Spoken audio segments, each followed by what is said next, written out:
The trauma bay doors blew open and the gurney came in sideways. It wasn't supposed to come in sideways. Gurneys, by design, came in straight. Magnetic rail, regulated speed, smooth entry. But the two humans strapped to this particular gurney had apparently been arguing about something during transport, because the entire unit was spinning slowly on its axis, both of them still mid-conversation. Neither of them appearing to notice the 14 blinking emergency lights flooding the bay in harsh white-blue surgical glare, or the medical drones screaming in 3 different alarm frequencies above their heads. Mayrath, the emergency trauma coordinator, stood in the center of the trauma bay, with both thick-knuckled 4-fingered hands already gripping the equipment clips on his rust-orange vest. His burnt amber-orange matte skin caught the surgical lighting flatly, absorbing it, and his pale, ice-blue eyes, small and deep-set beneath heavy brow ridges, were locked on the spinning gurney with the focused intensity of someone professionally trained to handle chaos and personally unprepared for this specific variety of it. The 3 thick ridges running from the crown of his head down the back of his skull were rigid. His jaw, wide and square, was clenched. He had been doing this job for 22 years. He had never once seen a gurney arrive spinning. Behind him, Savrak stood near the transparent star-filled wall with both long, spider-like 5-fingered hands clasped behind her back, her dark charcoal science coat perfectly still, her deep violet eyes, wide set with their unsettling horizontal slit pupils, tracking the rotating gurney with the slow, methodical scan of someone cataloging something scientifically remarkable. The bioluminescent green pulse lines running along her slate-gray collarbone and upper arms were already brighter than standard, pulsing faster with each rotation of the gurney. Her silver monocle over her left eye was deployed. She tilted her head almost 45 degrees to the left. The gurney completed one final rotation and stopped against the magnetic dock with a clang.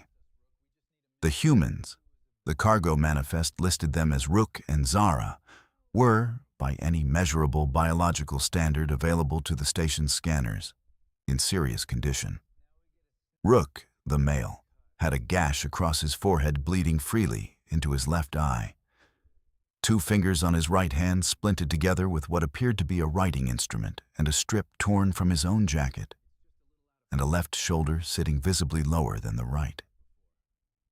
Zara, the female, had a burn running up her right forearm from wrist to elbow, a bruise covering the entire left side of her face in deep purple blue, and was holding her own ribs with her left arm in the practiced way of someone who had learned this position through repetition.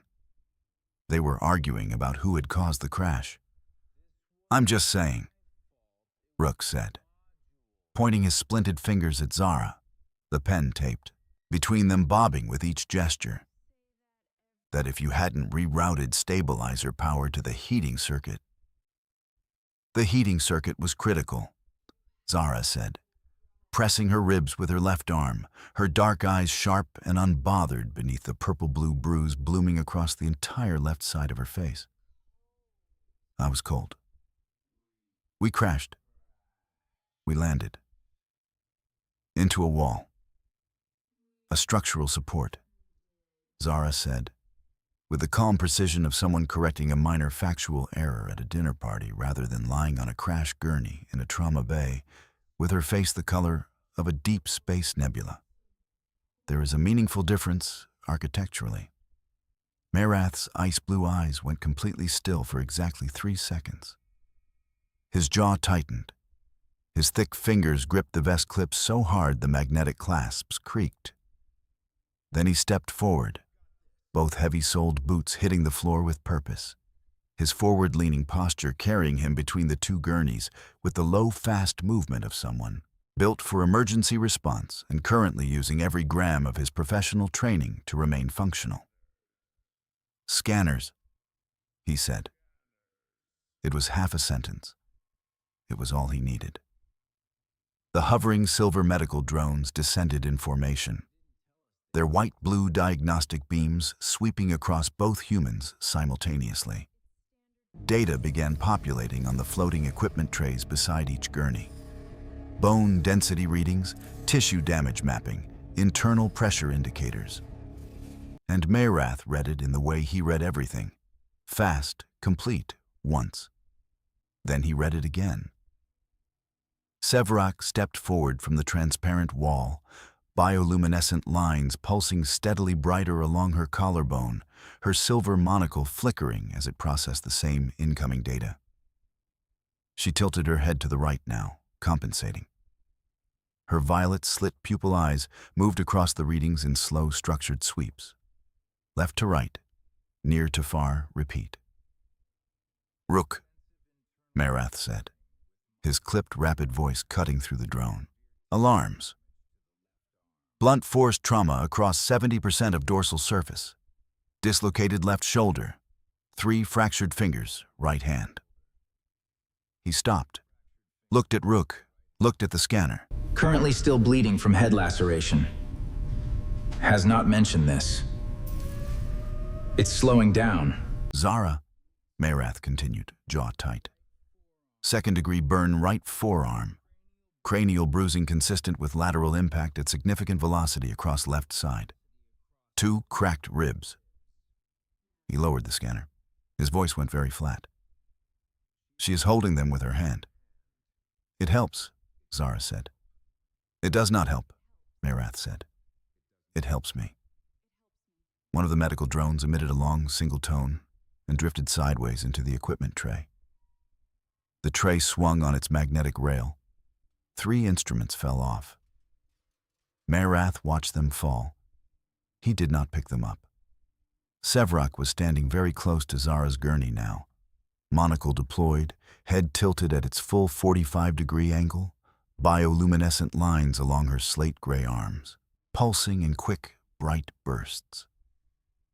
She held both long-fingered hands clasped behind her back and said nothing for a long, measured moment, each breath slow and audible, deliberate. Then she said, with the unhurried precision of someone who chose every word before releasing it, "The food wrapper material on your burn. You applied that yourself." "Right after the crash," Zara said. "Rook had the med kit, but he was dealing with his fingers, so I used what was available." "The med kit," Sevrak said, "was in the same compartment as you." "His hand wasn't working correctly," Zara said, with the patient reasonableness of someone explaining something very simple. Sevrak's bioluminescent lines flared white for 2 full seconds before returning to green. She straightened. She turned to Mayrath. She said, in her same slow, precise voice, "I need to run full skeletal imaging. Both of them." "Already ordered," Mayrath said. In the consultation chamber down the corridor, blue-purple ambient light fell, soft and steady across wall-to-wall holographic medical displays, as Mayrath stood at the elevated central examination podium, with both thick arms braced on either side of the display surface. His burnt, amber-orange face lit from below by the glow of 2 complete human skeletal scans floating side by side in the chamber air.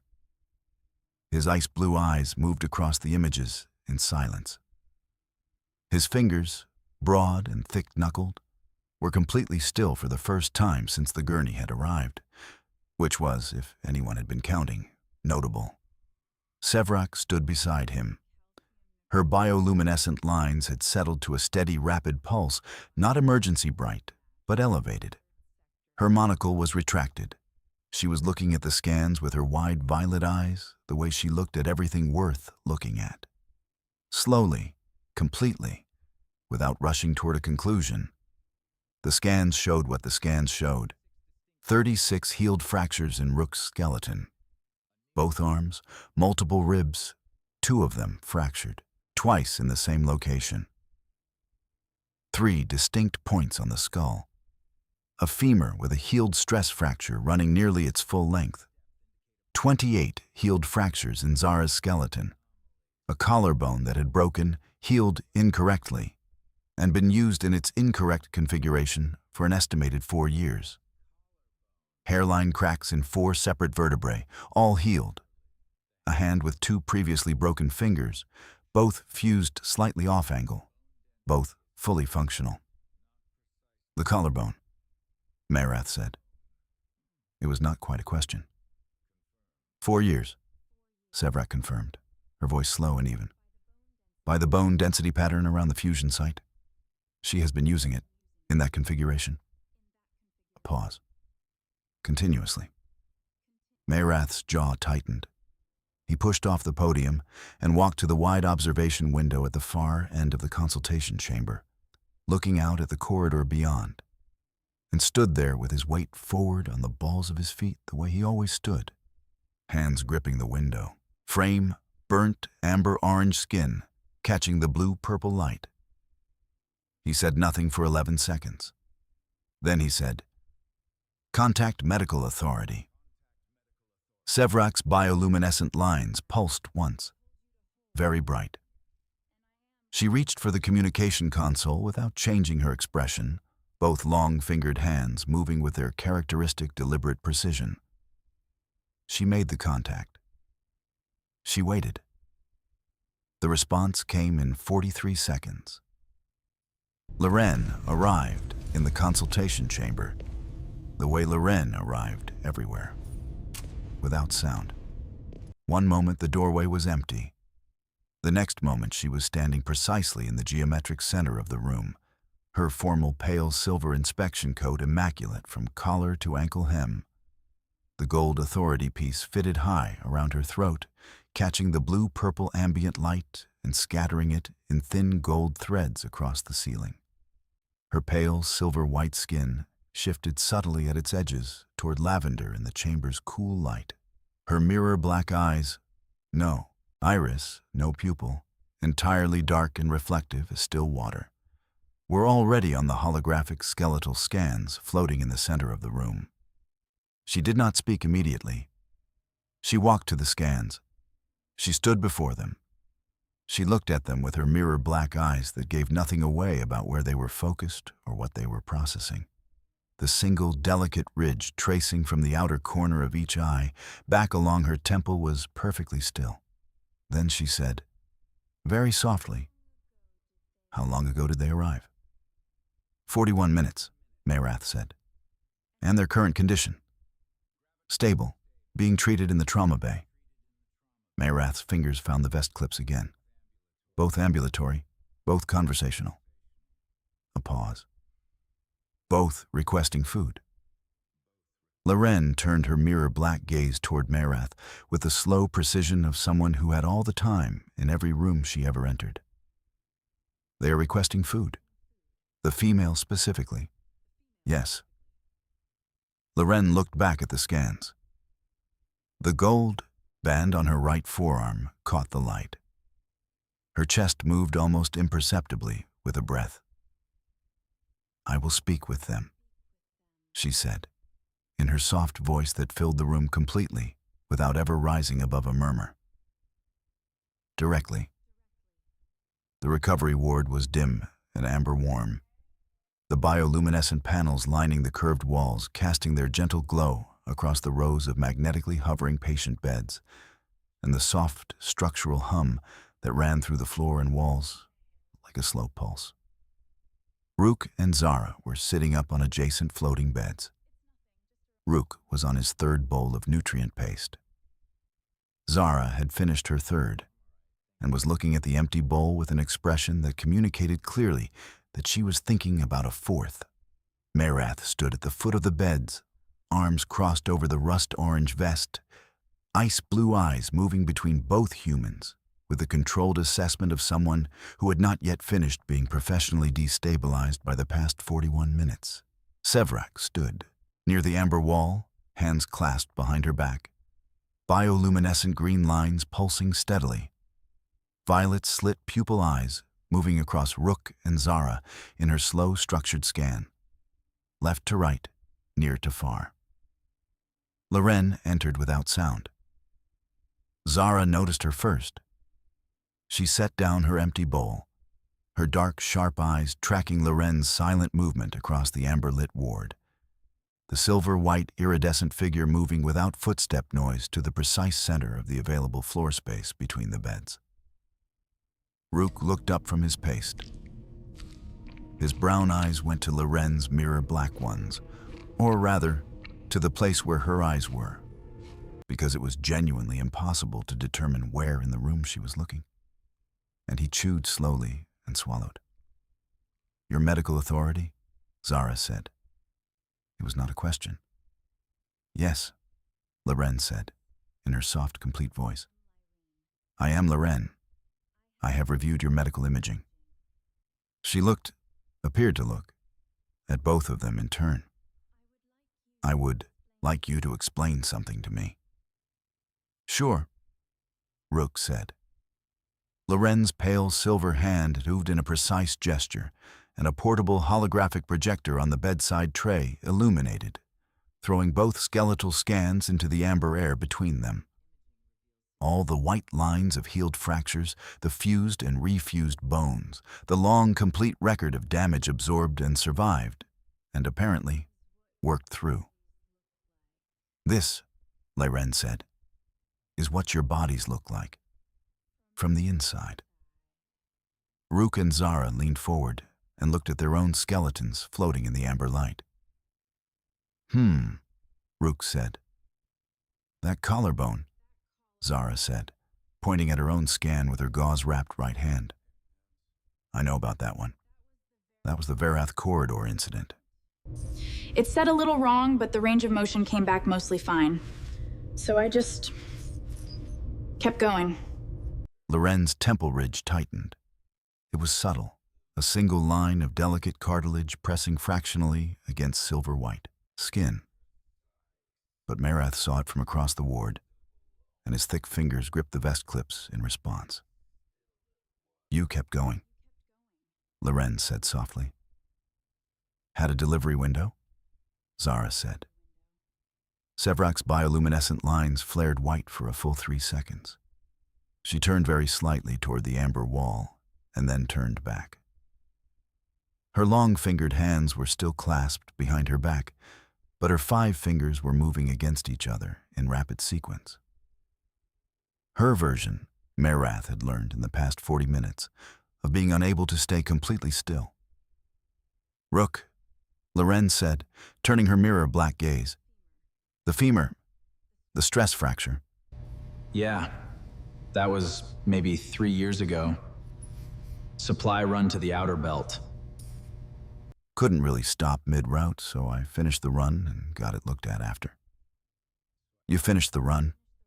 Loren said. "Took about 4 days." The amber ward was very quiet for a moment. The structural hum continued its slow pulse through the floors. One of the hovering patient beds at the far end drifted slightly on its magnetic suspension and then settled. Marath walked to the wall and stood against it with his wide square jaw set and his ice-blue eyes on the middle distance, doing the specific kind of standing that meant he was processing something very large and needed the wall behind him for structural reasons. Sevrak unclasped her hands from behind her back, unusual, notable, and brought them to her front, her long, spider-like fingers laced together, her violet slit pupil eyes on the skeletal scan still floating in the amber air. She breathed in, slow and audible. She said, with her characteristic precise pausing between words, "Your species heals at an accelerated rate compared to a cord baseline." "We've been told that," Zara said. "Your pain tolerance is..." Sevrak paused longer than usual, selecting the word carefully. "Anomalous." "People keep saying that too," Rook said. He rolled his newly relocated shoulder. It moved, smoothly. He looked mildly pleased. "Do you understand," Sevrak said, each word arriving with weight, "that the femur fracture you described Walking on it for 4 days would have required full immobilization and 6 weeks of regenerative treatment for any other species in this station. Rook considered this. Huh, he said. The cracked ribs, Sevrak continued, turning her violet eyes to Zara. The 2 you have currently. Are you in pain? Some, Zara said, in the tone of someone describing a minor inconvenience. It's manageable. Sevrak's bioluminescent lines pulsed white again, briefly, before returning to green. She turned to Lyren. She said, with extreme precision, I would like to formally request an extended xenobiology study. Both subjects, non-invasive, full documentation. A pause. I have never seen anything like this in 26 years of practice. Loren looked at Sevrak with her mirror black eyes. Then she looked at Rook, then at Zara. We have a delivery window. In 3 hours, Rook said. You have a freshly relocated shoulder, Merath said from against the wall, his voice clipped and flat. 3 fractured fingers. A head wound that bled through 2 medical pads. You are not leaving in 3 hours. How about 6 hours? Zara said.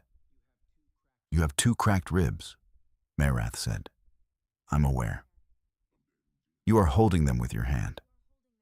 It helps. Merath pushed off the wall, walked back to the foot of the beds, planted both heavy boots on the floor, and looked at both humans with the full focused intensity of his pale, ice-blue, deep-set eyes. 24 hours, he said. Observation. Both of you. Rook looked at Zara. Zara looked at Rook. It was the kind of look that contained a complete private conversation conducted entirely through eye contact.